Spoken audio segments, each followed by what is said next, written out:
Hello, hello, everyone. Welcome, everyone. We are live. We are discussing supporting at-promise students in higher education. Thank you so much for being here. We have an incredible lineup of speakers. Here they are.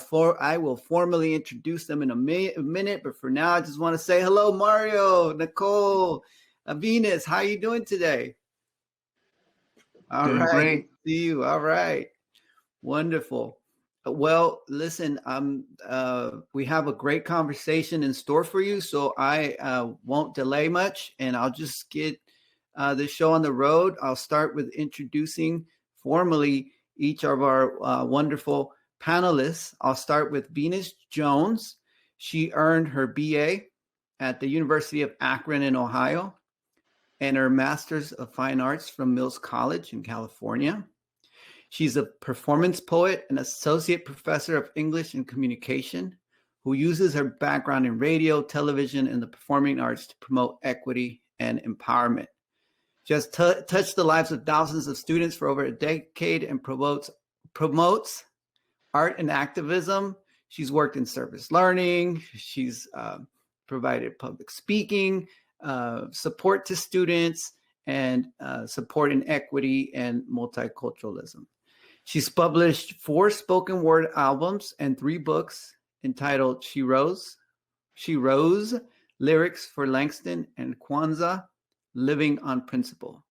Venus also has a poetry app full of positive affirmations that have been downloaded in 90 countries. Y'all got to get your hands on this. We'll be linking more information on Venus later on in the comment section. Be on the lookout.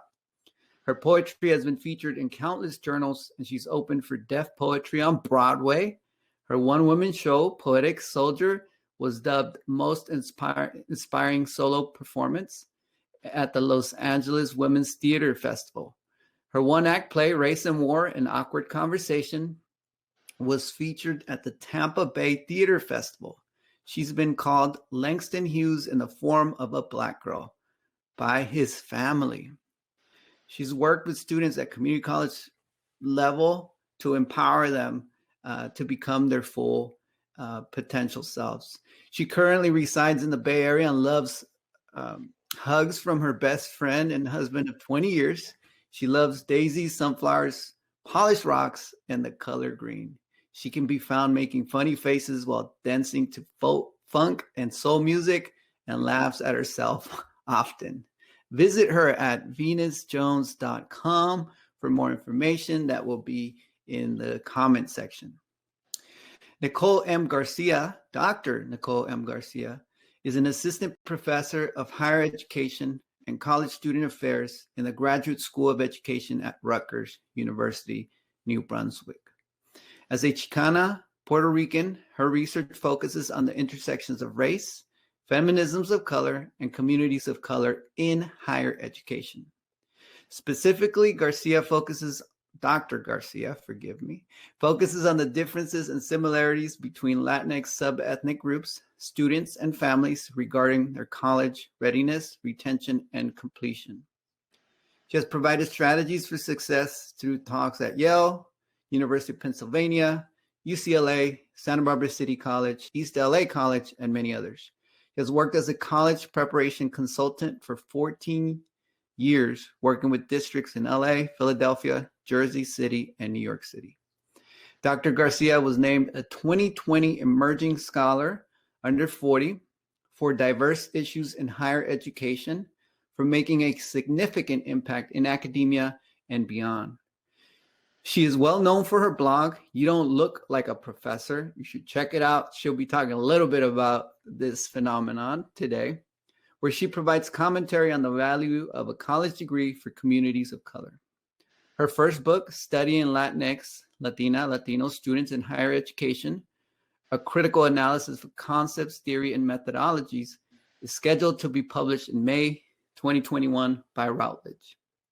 She received her PhD in social science and comparative education with a specialization in race and ethnic studies from the University of California, LA. Welcome, Venus, and welcome, Dr. Garcia.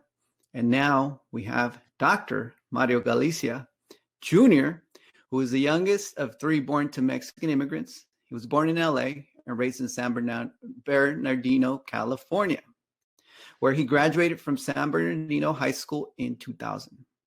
He transferred from Moreno Valley College to UC Santa Barbara in the fall of 2006. By the summer of 2008, Mario had graduated with a dual bachelor's degree with honors in sociology and Chicano studies. Later that fall, he began his graduate studies in the Gervais Graduate School of Education at UC Santa Barbara. In 2017, Dr. Galicia became the first member of his family to graduate with a PhD. Dr. Galicia's research focuses on the school-to-prison pipeline, primarily on the prevention side, researching alternatives to combat school equity issues. Mario uses culturally relevant educational models as foundational frameworks for helping bridge social-emotional connections to education for at-promise youth. Dr. Galicia has over 10 years of student affairs services experience, specifically in admissions, financial aid, and recruitment and retention services for both undergraduate and graduate students. Mario has received the Margaret Getman Student Services Award in 2008 and 2015. He is also a recipient of the Academic Senate's Graduate Student Teaching Award in 2015. Dr. Galicia is currently a lecturer for the Gervais Graduate School of Education at UC Santa Barbara, as well provides educational consulting to school districts, students, parents, teachers, administrators across the state of California. Welcome, Dr. Galicia. And of course, I am Victor Rios, professor of sociology at UC Santa Barbara and associate dean of social sciences at UC Santa Barbara. And my work, like Mario's, focuses on the school-to-prison pipeline, but also searching for alternatives to reversing that pipeline, supporting teachers in their journey to provide emotional support to students, and looking at the way in which students succeed and thrive and prosper in higher education.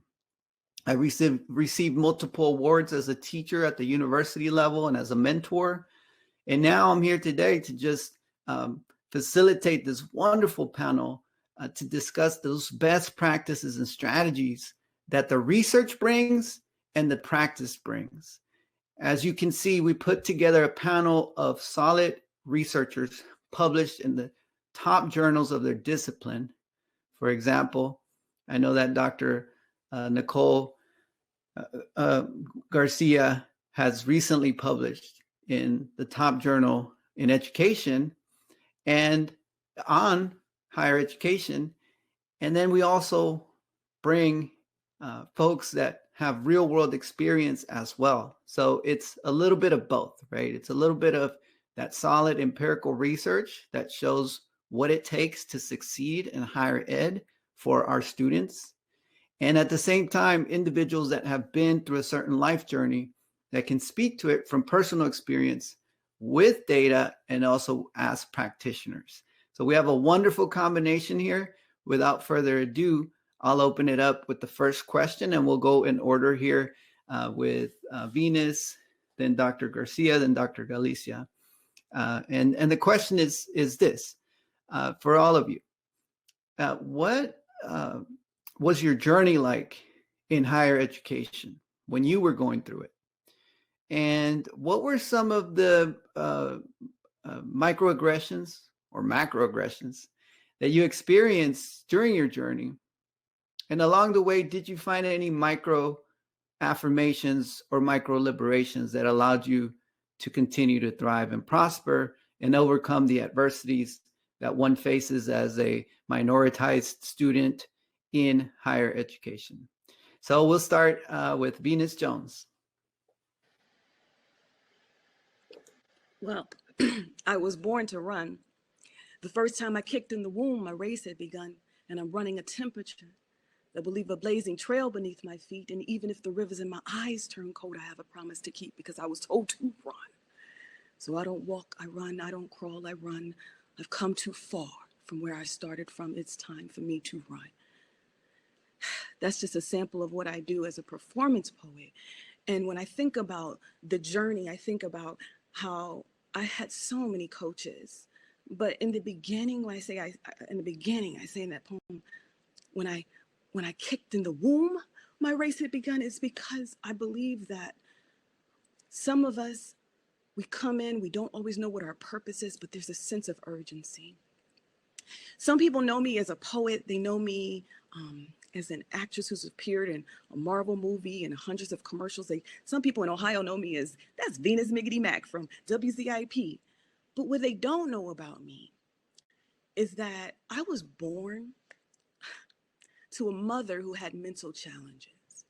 And I had a father, I'm sure of it, or I wouldn't be here. But the truth is, I've never met my father. And I didn't meet my birth mother until I was 21 years old. And I was placed, my book, She Rose, is a dedication to all of my female heroes before me and those who I stand on their shoulders, including Cicely Tyson, who just transitioned. She was the first Black person to ever appear on any television show, male or female. And I think about those people who gave me a torch. And I did run track. But I also think about how when I was a child, I felt abandoned. I had sense of doubt and abandonment, of feeling a sense of, but I was placed among roses. My adopted mother, her name was Rose. And she had a daughter named Rosemary. And they both took turns raising me. Rose McElroy is 100 years old. And she's still alive today. And she came from a different time, though. So when she saw me, the spirit that I had, that it was like, I want to run stuff, okay? I want to speak. It was different from the time in the place in which she was living and growing up. It was a different time where women were supposed to be seen and not heard. So in a way, her way of trying to coax me and train me was sometimes a strict way. So I grew up in a very military and very religious household. And when I think about those who planted seeds of doubt and microaggression, sometimes they were my own family members, I must admit. But people, they love you the best way that they know how. And she taught me a lot, though, about rising to the challenge, despite it all. So here's the thing. Her daughter was a little bit different than her. And she would want me to get into these plays. I was such a shy child, but she wanted me to be a little bit more outspoken. So she encouraged me to take on the role of Dorothy in The Wizard of Oz. So when I was in 4th grade, I was Dorothy, and I had teachers like Miss Pazanley telling me, oh, you can do this, but I broke my left wrist. So I got this poem called Copacetic where I say, I broke my left wrist. And the teacher seemed a little empathetic. And she was like, the show must go on. So I thought it was copacetic. So I was trained with also this idea that if something happens, you just keep going, no matter what. And I give thanks for that. But there were times where I needed advocacy from Rosemary, because here's the thing. I remember wanting to go to college, but I didn't. I wasn't sure if, it was for me. And there was an an administrator who kind of sealed the deal and made me really believe that it wasn't for me. And I went in, I'm in her office, and I'm all excited thinking, oh, I look forward to going to college, maybe, and can we look at my grades? And she looks at my grades, and I remember her writing something on a piece of paper and looking at me and saying, Venus, you have a lot of potential, but you're really not college material. Wow. And I was like, whoa. And it kind of like blew me back. I remember just packing up, I'm trying not to cry. I remember like packing up my bags and, my book bag. And I just kind of was like, okay. And I just went home. And here's the thing. Rosemary, who was my adopted mother, she says, why aren't you applying to colleges? And I was just like, well, I didn't want to tell her that I didn't, I wasn't sure. I didn't want to tell her what the counselor said, because here's the thing: if I would have told her, she would have turned, she would have turned the school upside down again, because she had did it before. Okay, I didn't know it at the time, though, but that she was being an advocate for me. Because when I was 12 years old, she found out that a math teacher was whistling when I was raising my hand a little bit too much, and I had asked a question. One time he whistled, doo doo doo doo doo doo doo doo. Now, if you don't know, that's from the Wizard of Oz. If I only had a brain. Oh, so because of that, I went to the, ended up in the principal's office, because I just didn't know. I just ran out because everybody was laughing, and my mom finds out. And unfortunately, she comes up to the school, and, I was only one of 3 Black kids in that school. And she comes and she wants to find out if he can get, reprimanded for this or whatever. And unfortunately, not much happened. The administrator, they chalked it up as something that, he was just joking, or, maybe they slapped him on the wrist. I don't remember, but I ended up transferring to another school because of that. So that is the reason why I didn't tell my mom that I had a counselor at a different school that also said I wasn't college material. I told her that I was going to go to college, maybe, but it might be better if I just, stay with her. And she was like, that's not going to happen. Or because she was expecting higher for me. She was expecting more higher standards. I think she even said something like, she just was like, no, that's not going to happen. Because she went to school, but she didn't finish. And I think she had dreams for me. So I said, okay, well, I got this job with Upward Bound. So I got the job at Upward Bound, and it was a job, guess what? Working at a college. Wow. The college was the University of Akron. So here I am. They gave me this tedious job, and I'm like going through these files, and it's very, I had to file everything in alphabetical order. And I said, okay, that's fine, but is there anything else I can do? I'm really good at greeting, maybe. So I get a chance to join the senior staff to walk people around as a tour guide. So even though I was thinking, I wanted to go to Spelman, I was watching A Different World, I was like, I wanted to go to HBCU, this is nothing. So it was never really saw it. But the more I started seeing students come there, and they were excited about going to a school in my hometown, and they were from other places. And I was like, wow, okay, well, this is a place. But it was another person who worked in the admissions office who came, and she spoke life over me one day, and I'll never forget. She was like, Venus, you belong here. And I was like, wow, okay.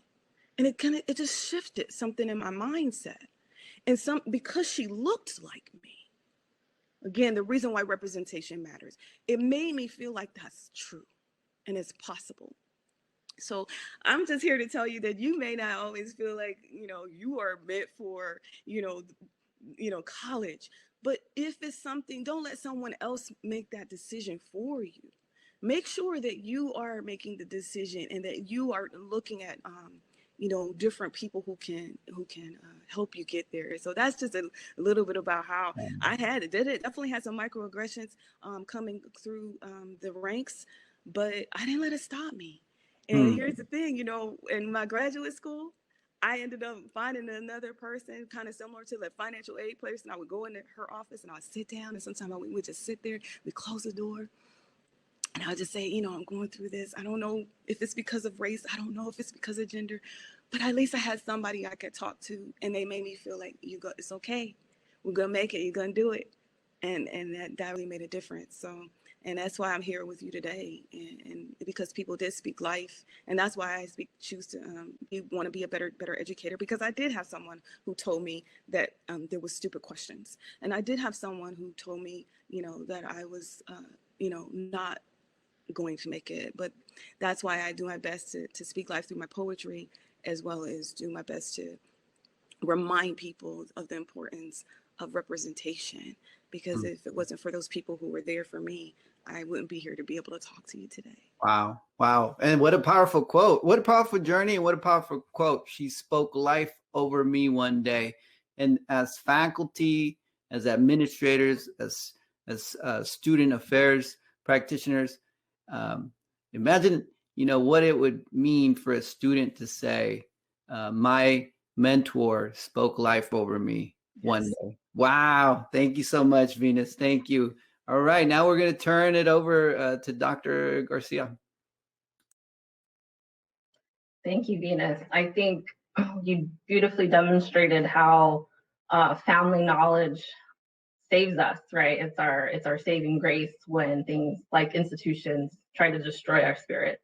So thank you so much. So my story really begins with my father, who started at the community college. He worked as a janitor in order to put himself through college while I was growing up. So I saw the institution, but from a janitor's perspective.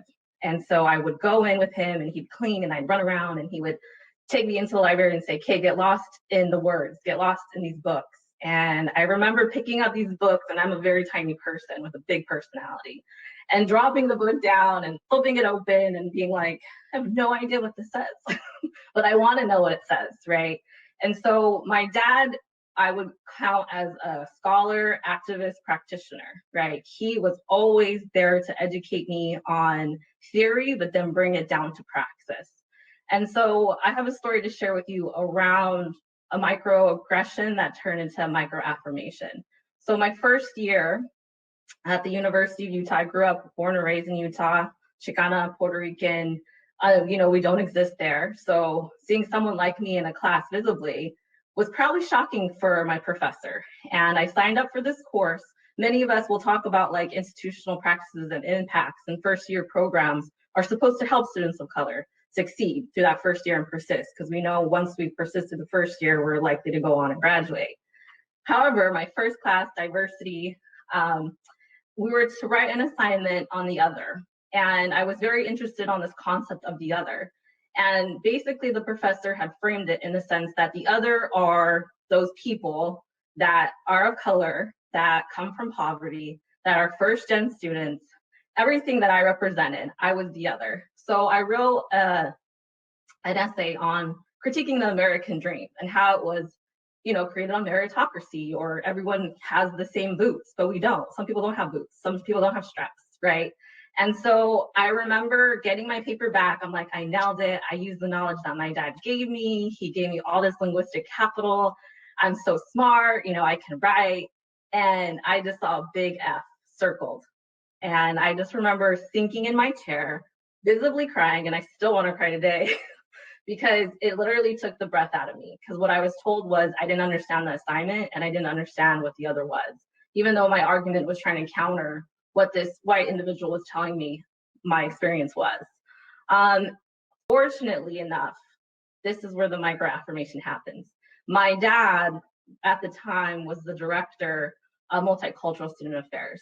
So I booked it across campus, and I ran to his office and I just sat there and I cried and I cried. And he was like, "What happened? What the hell happened?" And I was like, "I failed, I'm not gonna graduate." And he literally turned to me and he said, "You're lucky." And I was like, "I'm not lucky, what are you talking about? All this happened to me." He's like, "You're lucky because you have someone to advocate for you. And it takes most students that are not first gen or that are first gen half the time to find this person. And I'm here." And I was like, oh, that makes so much sense. And so my dad, on my behalf, went to my scholarship advisor and told her everything that was going on. And then we went and figured this out, right? But I was fortunate enough to have that interlocutor be there for me. And I think that story always sticks with me because so often, even though I wasn't qualified as first gen, I was still gendered and racialized in a specific way that a white professor felt the authority to fail me. And then I came to find out that she felt other students of color for the same reason, for not citing something like the American dream, which I understood as common knowledge. So I think for me, higher education has always been a place that I choose to enter as a resistor and as an activist, scholar, practitioner. And I think for me, having a PhD resembles everything that my father worked for, because he started his doctorate, but he never finished. And so I'm finishing what he started, and I'll leave it there. Wonderful. Thank you. Dr. Galicia. Well, first thing I want to say is that it's unfair to put me behind these two wonderful speakers that we have. I mean, just mind-blowing the experiences. And I think that just as colleagues, we also understand that there's this real value to understanding that there are other people that are going through something just like you, if not even worse, right? And there's always the option to continue moving forward. And there are people that help you with these tools and bringing them forward, right? And so that's a good way for me to begin kind of my story, my journey with the tools side, because I was actually born, as Dr. Rios mentioned, to two immigrant parents. My father is a demolition contractor. So by trade, he has tools laying all over the place. And he's got toolboxes in his pickup truck, in the tool shed. There's always something to tinker with, to learn from, to pick up. And so it was very manually active of an education that I had growing up through my father, manual labor. And my mom is the backbone. She's, you can't describe it anywhere, any other way, really give it justice. But she also had an experience where she wasn't allowed to physically go to school. So as the oldest in her family, she grew up in Michoacan in Mexico, right? And so being the eldest in her family, the role there was for her to learn how to be the second mom. So she was basically taught, help your brothers and sisters get ready, give them a breakfast. They showed her how to do it, and then took them to school. So the closest she ever got to obtaining an education or going into the classroom was by dropping off her siblings later on in life with us, right? And that proved to be one of the biggest motivating factors for me moving forward, right, throughout the journey. In elementary school, I had a pretty good experience. I had, after like second grade, because in first grade, I had a teacher who actually tried to send me back to kindergarten or try to retain me an extra year in first grade because she said that I couldn't speak English well enough for her. So the school had me run some assessment. And the funny thing was that I tested out of first grade and I was in second grade for English and I was in third grade for math and science. So it ended up being an opportunity for me, right? Where somebody here was, again, taking down value away from me, but I actually had a way to combat that with my test scores and say, hey, look, I'm actually better. And they would send me to these other classrooms throughout the day for my different subjects after this situation.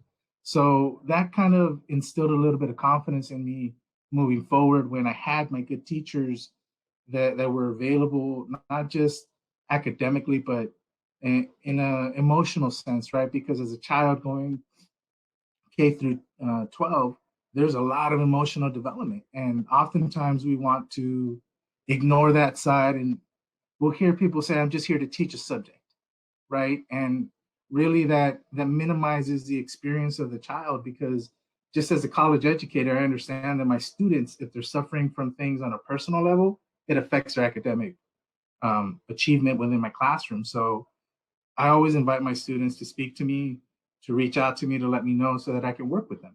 It's not about being very, very firm about, these situations. Well, and let life dictate why you pass my class or not. So I was able to kind of carry that through my other years in elementary school and really benefit from the power of support from these teachers. My experience changed when I went to junior high and high school. All of a sudden, my experience with my teachers became hyper racialized or of a classist level as well, right? So some teachers didn't like the way I dressed. And at the time, we couldn't afford to buy clothes every year. And I was a growing kid as a teenager. So what fit me last year, the next year, it looked like skinny jeans. And this was at a time when skinny jeans weren't cool, right? Jonah Hill hadn't capitalized on that yet. And so here I am getting punked and beat up because I'm wearing tight clothes. And then on top of that, my teachers are making fun of me because my clothes don't fit, right? And so despite that, in junior high, I managed to graduate with a 3.8 GPA, but that didn't lessen the detachment that I was starting to feel from my schools and the support system surrounding it.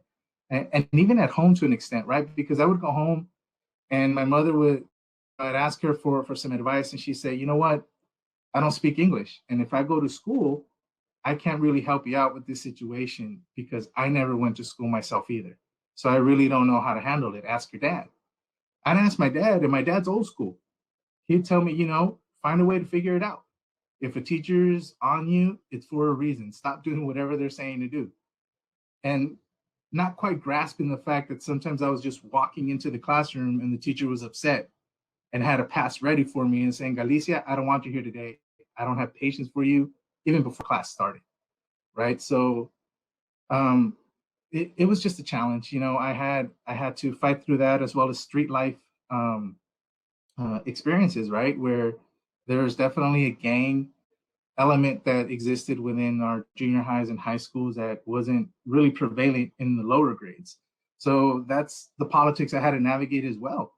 And to an extent, I got involved into the street life, and I had to go through some very difficult years emotionally because of it, right? Because as much as you want to think that it's a support system when you go in, you really start to see how it can isolate you as well the longer you hang out, right? I had a lot of friends that were getting incarcerated. I had some friends that were dying or, tortured and killed. And so I really didn't want to go that way, and I made the decision to try to pursue a different avenue after the 11th grade, right? I happened to meet a great friend, 12th grade, who kind of dropped some tools on me and said, hey, you should really start to think about why things happen the way around you, the way that they do. And so it's not necessarily because of decisions you make, but what other people are making for you as well, and you're not aware of it. And that really kind of helped me understand that I needed to advocate for myself. And so I needed to become a little more informed and pay attention to what was going on instead of just being caught up on the inside anger, confusion, and all those other emotions that were kind of blinding me. So, I graduated high school. I worked with my dad in demolition for about 3 years, 60 to 80 hours a week when we did work. And, I really found inspiration at one of the jobs at a university that we were helping remodel. And I said, hey, instead of being part of this working crew, I should be a part of the student population. They're my age. I'm over here hanging out with 40, 50-year-old demolition workers, which were dropping knowledge on me about life, about the road that I was about to go down if I chose.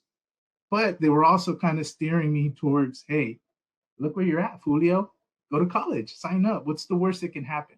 You come back here next year, your job will be here. And so even then, I had ups and downs. I got kicked out of 3 community colleges before I found the right inspiration. And that came in the form of an intervention from my family, who basically said, get your act straight, focus on school. And if that's not your focus, you can leave your car keys at the door, find yourself an apartment and a bus pass, and I'll see you next month. And that really turned it on for me, right? And so another approach I went into school with, I did so well academically after my first year that I was actually hired as a tutor. I got the attention of a student affairs individual who was in charge of student government, Dr. Bush at Moreno Valley College. He pulled me in and said, hey, you need to put your mouth to work inside of the classroom as well as outside of the classroom, because you have a lot to say. And for some reason, you're not saying it. He dropped that on me. The Puente program was super influential in me understanding about dealing with my socio-emotional issues that I hadn't yet addressed. So therapy, counseling, going to class, all of that, all of a sudden took up my whole day, right? I didn't have time to get into trouble or be tempted. And, along the journey, I was also able to transfer to UC Santa Barbara, where I met great people, different departments, as Dr. Rios mentioned, in student affairs. Dr. Rios and I actually became acquainted on the same year. He started teaching the same year I transferred in. I took his class over the summer and just fell in love with what he was talking about and the possibilities that we could promote for our youth moving forward, right? Because at that point, it really inspired me to say, hey, it's not about you. You take care of you and you'll be able to help out in the same way in which he's starting to go. So, for me, after that, graduate school was almost mandatory. And I appreciate Rios for being there along the journey all the way. Wonderful, wonderful. Dr. Galicia, whoa, I'm getting goosebumps, just listening to these powerful stories. Listen, educators, by now, some of you may have become impatient and said, wait, I was here to learn how do we support students, and here I'm hearing these people's stories. But we're trying to prove a point. We come from storytelling peoples. And for you as institutions to be student ready, to be culturally responsive, to embrace us, not just tolerate us, embrace us when we come in as your students, and to allow us to feel our true selves with you. I don't care if you're teaching me math. I don't care if you're teaching me a weed out chemistry class because I want to be a doctor in the hood, a medical doctor. And all you do is tell me I'm just going to weed you out, because that's a rampant practice in the UC, in the Cal State, and even in the community college, where young people or anyone that enrolls shows up to some STEM course and they get told, we're going to weed you out. Not every STEM course, but it's rampant.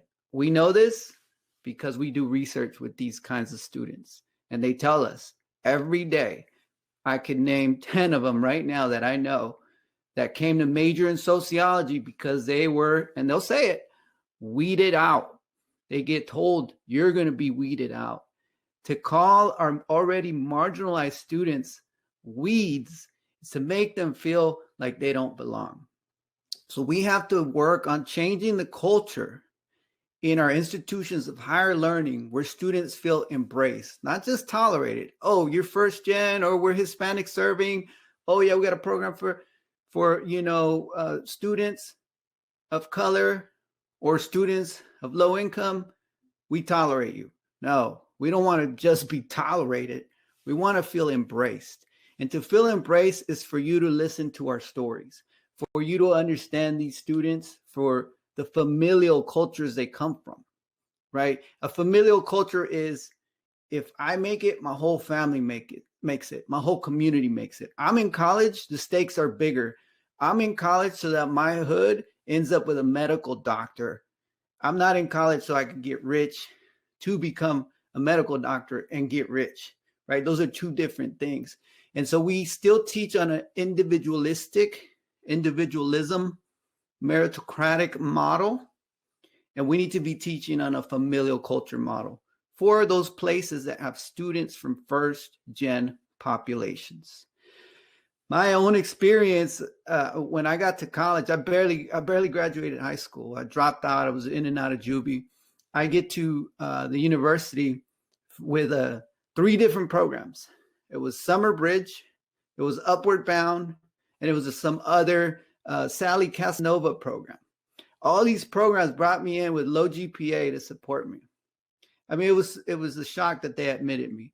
I go through Summer Bridge, and it was all these kids from the hood living in the residential community together, learning remedial English. At the time is what they called us, remedial learners. And that summer, they took us to meet the president of the university. And we took the elevator to the top floor. It was this giant tower, Cal State East Bay. And you could oversee the entire Bay Area, all the bridges from this tower. We're sitting there in her boardroom. It's a massive table. And I'm from the hood. I'm representing the hood. I'm representing Oakland, California. So I'm from the hood. And the lady starts talking. And I had no manners at the time. So I interrupt her. I said, excuse me. And she's like, yeah. I said, what's it going to take for me to be president of this university one day? And you know what she said? I'll show you her response. She went like this. Next question. So to be told, right, this aggression, right? You're someone from the hood, you're never going to make it as a president of university. Now, if I wanted to today, I'm probably 10 years out from applying to be a president of some university somewhere. If I wanted to, right, I could prove her wrong one day. I'm not saying I'm going to do that, but if I wanted to, I'm about 10 years out. But all to say, right, that we have to change the way in which our educators at these institutions of higher learning engage with our students. And that's the beauty of the narratives that you see here in these great scholars, right? You have Venus saying sometimes it could be from our own families. So are you prepared as an educator to help these students walk through some of the trauma they might bring, whether it's family, community, or from the system itself, to be told you're not college material? And then Dr. Garcia defies those stereotypes. She says, for me, my father was the one, even though he was a janitor at first, he made it through. So don't categorize us all as being from broken families, right?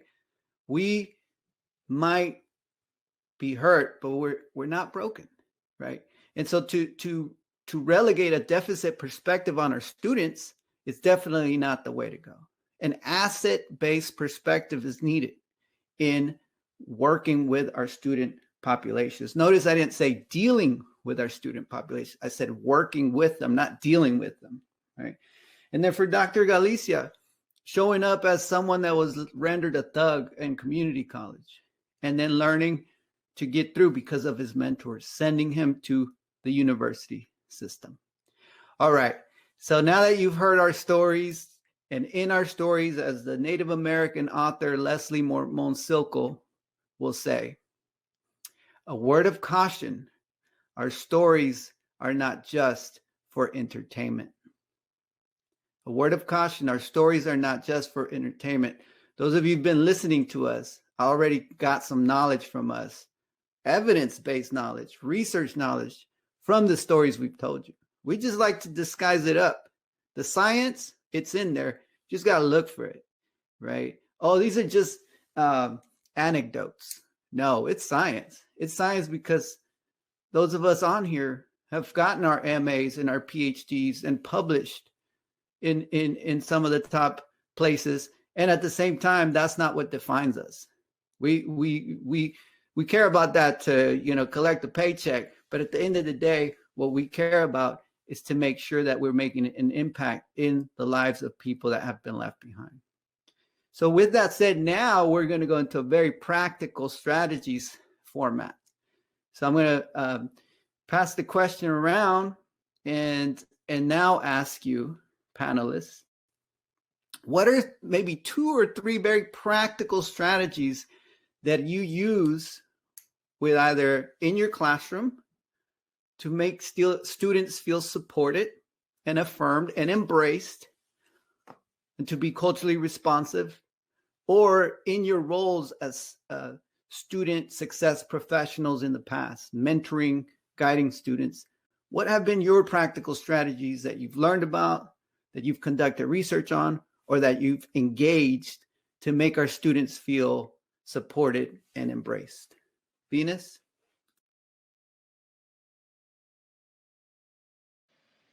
All right, so let me answer this question. The question is, what strategies have I used to make sure that my students feel embraced and or feel like that they can continue to follow or run towards their dreams? And I think for me, I have to say, I met Dr. Victor Rios like 2 years ago. And he came to the campus that I was working with at the time, and I remember him talking about your syllabus. And as an educator, because I teach as an independent contractor, I go to several universities and high schools, just, bringing my poetry and my artist activism program. But I also, as an educator in the classroom, as a public speaking and presentation skills teacher, a lot of the times my class is the class that they don't want to take. And they don't want to take it because they have anxiety, or they're like, but I'm scared, I have stage fright. And I'm like, so do I. But they don't believe me. But I'm like, it's true, so you push through that fear. And sometimes one of the things that I notice from a lot of students is one of the biggest fears that they have is asking for help. And I remember Dr. Victor Rios saying how important it is to put in your syllabus just where they can go for help. Say they're working 2 or 3 jobs in a community college, and they're also trying to go to school, and they don't even always even have time to stay with me after class, or maybe our office hours don't always meet theirs, even if I'm trying to reach out to them. But there's always someone who is trying to reach you, whether you realize it or not. Even if it's just a smile, don't take it lightly. If you see someone who is smiling at you and asking you how you're doing, reaching out, trust me, we don't always know what to say. Even as the so-called elders, we don't even always know how to reach, and start the conversation, even with all of our kids. But if you put it in the syllabus, let them know where the counseling center is, that can be helpful. If you remind them that you do have office hours that are flexible, that makes you look friendly. It makes you look like that person that they know that will be there if it is an emergency. And just letting them know that there are places that they can go on campus after hours, or people that they can reach out to. I think that is one of the most important strategies, is to help people help themselves. And sometimes they don't even always know, how to ask for help.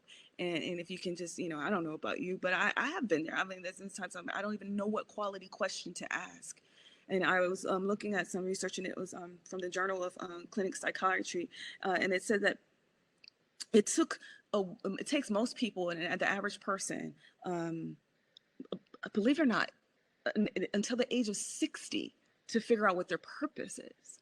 So even the students on your campus, they may not necessarily know what their purpose is. For me, it took me 6 years to finish my undergrad. But I also was that person who I'm a lifelong learner, and I didn't know it at the time, but I just love learning. But in that process, if you have someone, and if you're asking them, like, how do you, sitting down with them and asking them, how do you find solutions if you don't know? Just having them come to you, or letting them know that there is no stupid question, that you're always, going to be that person that they are, that they can reach out to. I think that is one of the most important things, and the most important strategies, is just to open up the door and let them know that you are available to be that mentor for them, or to make sure that they're looking for a mentor or someone, and let them know that the mentor could be someone who's a friend of theirs, because some of us have friends that are toxic, or quote unquote friends, and we may have to let them go, and reminding them that if that person, again, if I can go back to my earlier comments, if that person is speaking life, that person is somewhat of a mentor, because it doesn't have to be this person who's sitting on a mountaintop, reciting, Confucius or whatever. But you have to really prove that you love someone, because I love the quote that says, people don't care how much you know until they know how much you care. So that's one way you can do it, is just at least put it in the syllabus and remind them verbally that you are that person. Thank you. Yeah, it reminds me, yesterday I spoke at a community college and to the faculty, and one of the faculty, I kept saying, take care of the students, make them feel cared. And one of them, the faculty said in the Q&A, he said, I feel like we need to be taken care of as well.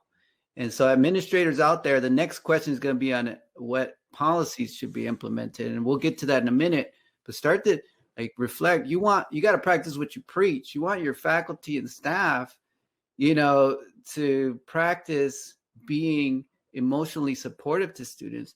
You have to figure out a way to teach them to care for each other and to feel cared and embraced by the institution as well. We just got a comment here from Dr. Arizmendi Party, who says, so Latinx math faculty, I experience microaggressions daily from a racist dean. Y'all got to stop that. I have to say, you know, I've made it through the university ranks and I still experience microaggressions, you know, so y'all got to stop that. And the only way to stop that is day-to-day practices reflecting on bias, racism, microaggressions, and just a legitimate, flawless anti-racist agenda at the institution. It's got to start from the top, like the president, the dean, you know, everyone needs to announce we're doing anti-racism all day long, every day. If we don't do that, we're not going to get far. All right, Dr. Garcia. Thank you. I think you highlight a very important part around naming, right? I think one practical thing that I do as a professor, and when I was a grad student and before that, is I learn people's names and how to pronounce them correctly. So the first thing that I do in any class that I teach is I do name narratives, and that really comes out of the work by Margaret Montoya out of New Mexico. And I learn about the origins of their names. Do they like their names? Where do their names come from? Who named them? Their legacy, right? And every student has a story behind their name. And that really sets the tone for the courses that I teach, or when I was an academic advisor, or talks that I give, or even workshops that I provide. I always begin with the name, because a name has power attached to it, right? And so that's the first thing I do. The second thing I do is I center folks, specifically students, as co-creators of knowledge, right? I don't know everything. I'm here to learn from them just as much as they're going to learn from me. And I think that horizontal way of looking at teaching is super important to dismantle power, even though it exists as a professor-student relationship. There are things that my students witness from my colleagues that don't call me by my title, and dismiss everything that I have worked for. And students witness that, and vice versa, right? So that's really important. And I think the third thing is holding high expectations for students, but that's backed up with care and emotional support.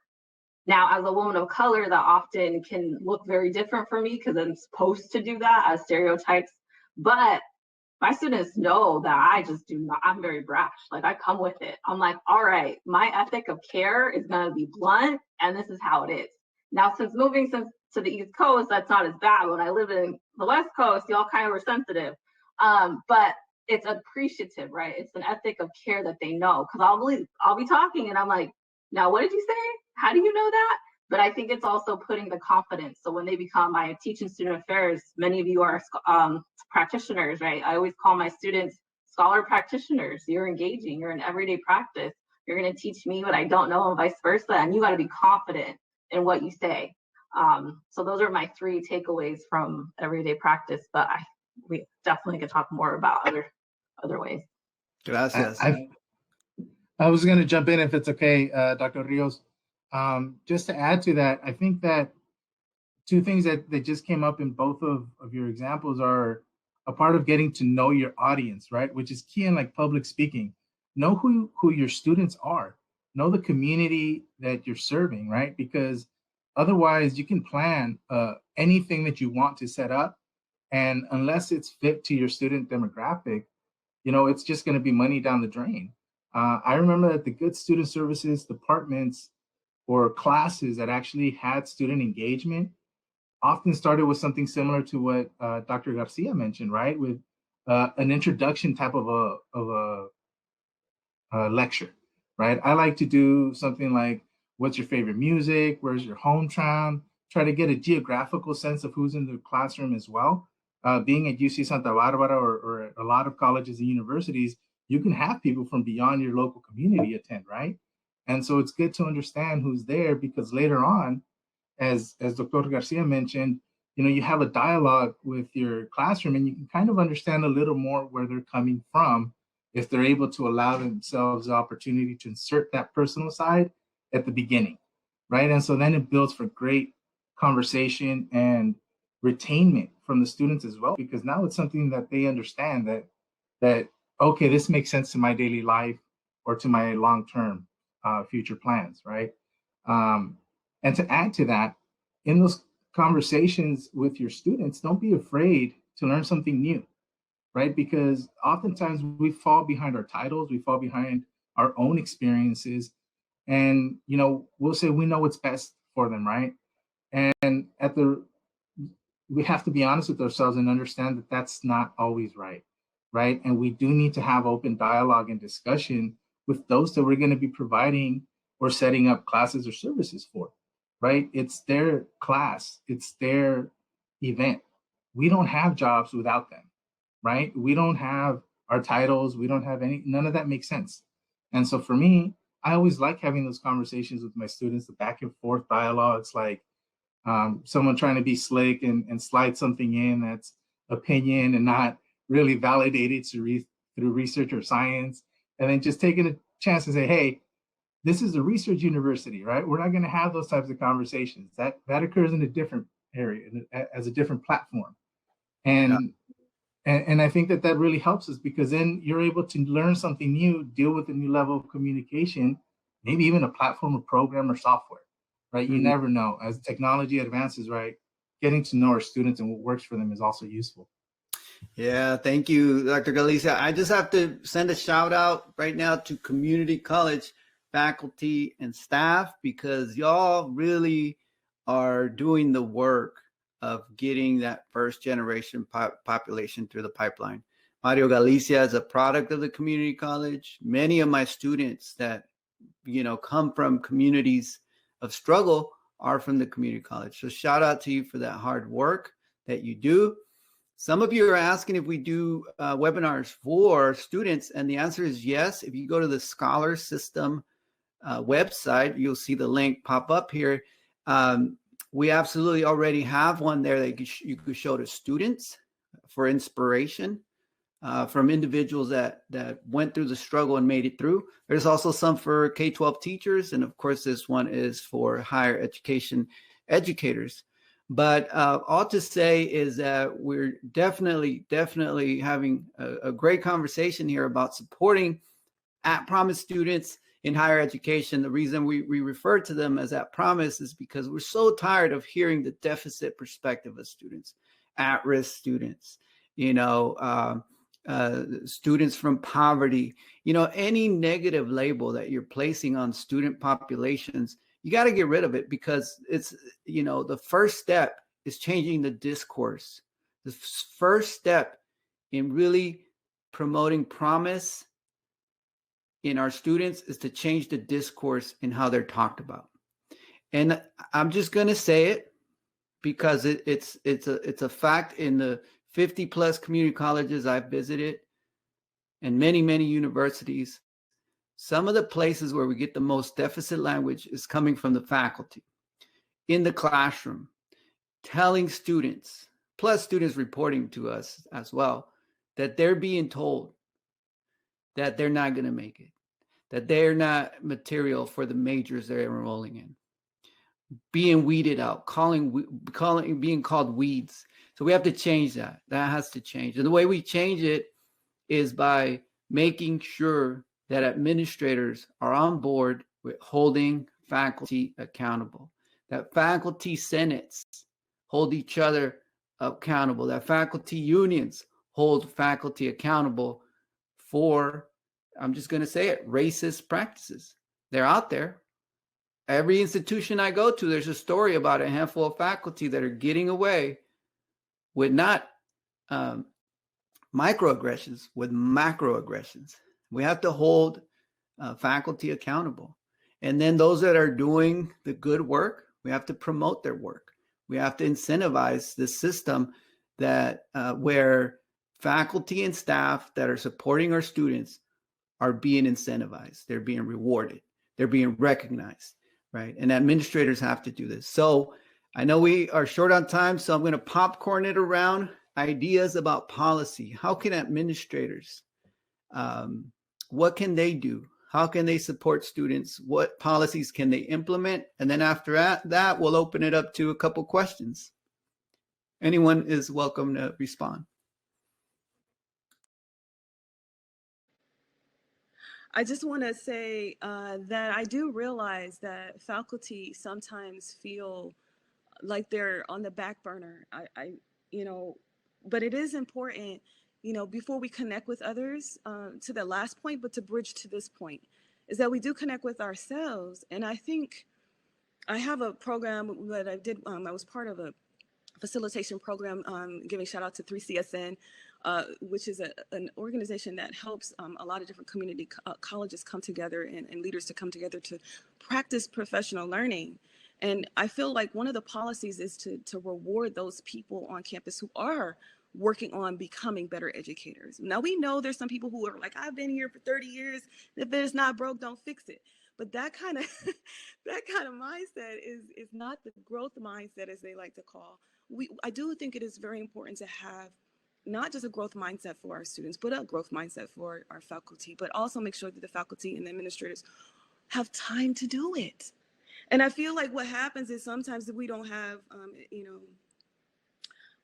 sometimes the educators don't always have time, if they're feeling like they're burnt out and they're doing a full-time schedule, to even reach out to students. And that is a crime. And I know how that feels. But at the same time, if the policy isn't there to have like an hour of power, or to have programs like first year experience, so that there are designated students and faculty who are allowing people to have that student success. Maybe they're still learning how to learn, and that's okay, because they have been failed by other systems. But we can be better by having systems in place that allow them, not just students, but faculty, to take a moment. I remember when I was working at Edgar College, there was a, and that's in Florida, there were faculty who had like moments of mindfulness for educators and admin, just during the week, where you had, you know, you could go and practice self-care. And I do think it's very important that policy, those who are in those positions, do make sure that you are taking care of yourself and making sure that you're taking care of your staff. Because if the teacher is not really ready, she cannot be really helping her students or his students, because it is important that we do take care of our own spirit, but also have the permission to have hours of power, or things that are mandatory, where there's time and there's space for communicators to come together, and educators to come together and talk about the practice of teaching, and or to take those professional development opportunities and not feel like it's going to take them away from what they pride the most and prize the most, which is their students. So that is my recommendation on that. So I just want to jump in on that one. Yeah. Thank you. I think being faculty at a PWI, historically white institution, you know, I'm pay us and respect us. That is simple for leadership, but also at any campus, regardless of a 4-year or 2-year institution, the campus culture is critical. Is it student-centered? Yes. Simplistically, like, for instance, if you walk outside of your classroom or your office, is there space for students to engage and interact, to literally sit down, a bench, few seats, right? Because oftentimes when we go into some community colleges on the East Coast, West Coast, there is no space for our students to engage with us. And that's a problem, right? And again, teaching and learning is always important as professionals. So that professional development, as you were talking about, Venus, is critical to our success to work with students. And I think because of these diversity initiatives, we may see more public funding coming towards this, but oftentimes a lot of us do this work for free. And it's labor, it's taxing, and it's something that I believe in and I love, but it's also, how do I replenish myself, my soul, and my spirit so that I'm effective? Because it is hard to be effective at all times, because you're getting it from the top and the bottom and everywhere in between. So, Mario, do you have anything to say? Sorry, Alicia. No, that's perfectly all right. Yeah, I do. I just wanted to add the fact that part of that also involves in diversifying the people that we have in front of our students, right? Looking at our campus population, you mentioned predominantly white institutions, historically white institutions, and here we have an opportunity, right, to really look at our ability to grow and develop as not just an academic community, right? But what that does is it allows for students to feel as though they're scholar practitioners, right? Because you've opened it up to let them come into your experience, you share stories, you become a mentor, right? Look at the mentorship and value it as being leadership as well, right? People are actually taking the initiative to take students' situations, help them through these situations while they're supposed to be teaching a class or focusing on grading their papers, right? A lot of my office hours are actually taken up helping students navigate their situations on a personal level so that they can get through my class, or so that they can get through the quarter, or so that they don't have to go home and be in a worse situation where something traumatic might be occurring to them. College might be a place of liberation for them, right? So understanding how mentorship can be informative on so many levels, it can help us understand who our students are, but not just in the classroom. Who are they personally? How can we help serve that purpose for our students as they're going through their life experience with us in whatever amount of time they have? And so I think that having these mentors, these people that look like us, that speak like us, that have a similar background, that can navigate and bridge those communities for us is very important in this part. Yeah. In my experience as associate dean, one of the things I've learned is that, when you announce to colleagues, listen, we're going to start looking at your promotion cases a little bit differently. Yeah, we care about research at the university level, but we also very much equally care about mentoring and service. And we're going to start really, paying attention to and promoting those faculty, really bringing up our support of those faculty in terms of, this is regarding pay, but also awards, recognitions that lead to higher pay, faculty that are doing service and that are mentoring students. And so what I'm trying to say is that those of you on the call can go to your deans and say, look, can we change the incentive system here, right? Or first, let's study it. What are we incentivizing? Who are we promoting? Are we promoting the people that have notoriety for their research because they wrote a textbook? Is that who we're promoting, or because they're on the Senate, leaders of the Senate or leaders of the union? Or are we promoting people that are showing numbers, that have Dr. Galicia's, that come back and have 50 of them and say, look, because of you, I became, a doctorate degree holder. And so when we start to change incentive systems, we start to change culture, we start to change human behavior. So that's crucial. So I'm going to end with this. We only have 6 minutes left, folks. Thank you for sticking around. I'm going to end with this question from Laura that came in earlier. And it says, with enrollment targets, it's a sad reality that some high school students won't be UC and CSU eligible. But how do we change the narrative around community colleges? Everyone is college material. Absolutely. And earlier I sent a shout out to community colleges. I think community colleges are a big solution out there in our communities, an incredible pipeline. I think if you can make it to a UC and Cal State, wonderful. I think that even if you can make it there, but you want to take the CC route, that is wonderful too, right? And then creating more support systems for students across the board, 2-year and 4-year universities. So I'll open it up to any final comments from our wonderful presenters.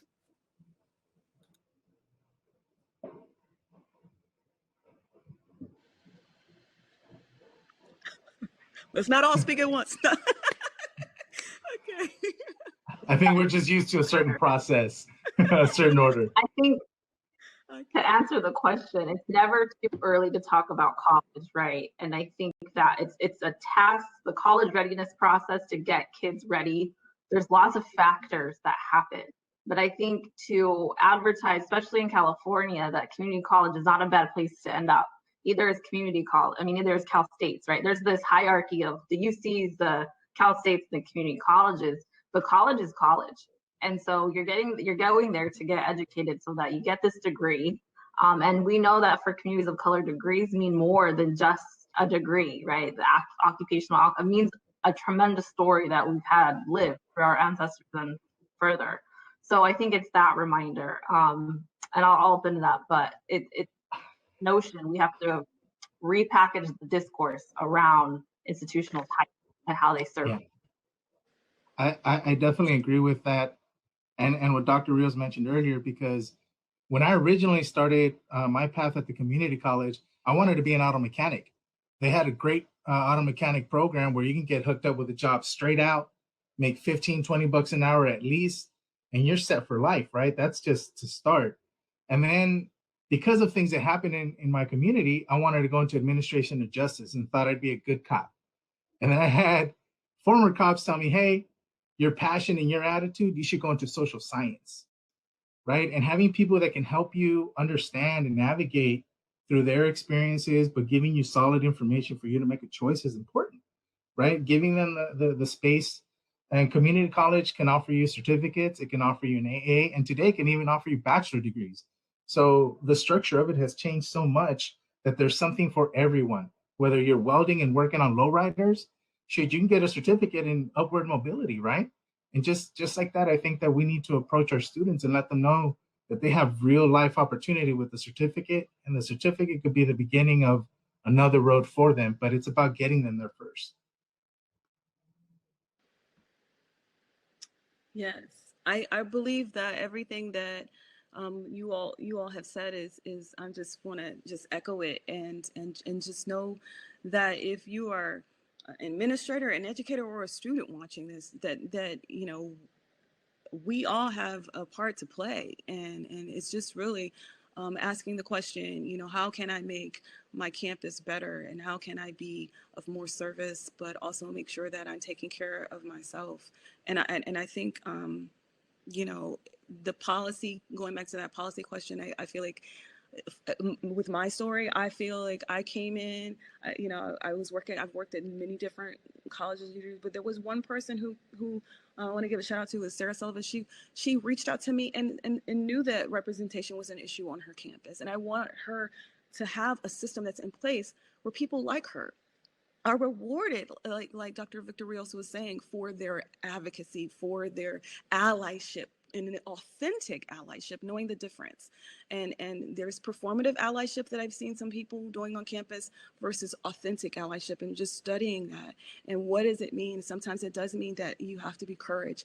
But Dr. Maya Angelou always said that courage is the greatest of all virtues, because without it, we can't do anything else. And we definitely can't make the world a better place. So I wish you courage, and I wish you bravery, so that you can remember that we are in some critical times. And we've seen a lot happen within the last year. It's not the same world it was last year that it is now. And that's because of people's courage. And that's because people were willing to put, you know, the future and not just the present in their vision for the future as the most important thing, because we all have a day coming for us. So how do you want to be remembered? That's what I want to ask you, is how do you want to be remembered, and make that be what's most important, the most important question. Incredible. Thank you so much for such an amazing conversation. We've reached the end of our hour together. It's been quite an honor to just be in collaboration with you three. Thank you so much, audience, who joined us with those incredible questions and comments. Thank you for doing the great work. I know we were preaching to the choir today, doing the great work of affirming our students, of embracing our students. Continue changing the system for the better. Have a wonderful, wonderful weekend. Take care, everyone. Bye-bye. Thank you, everyone.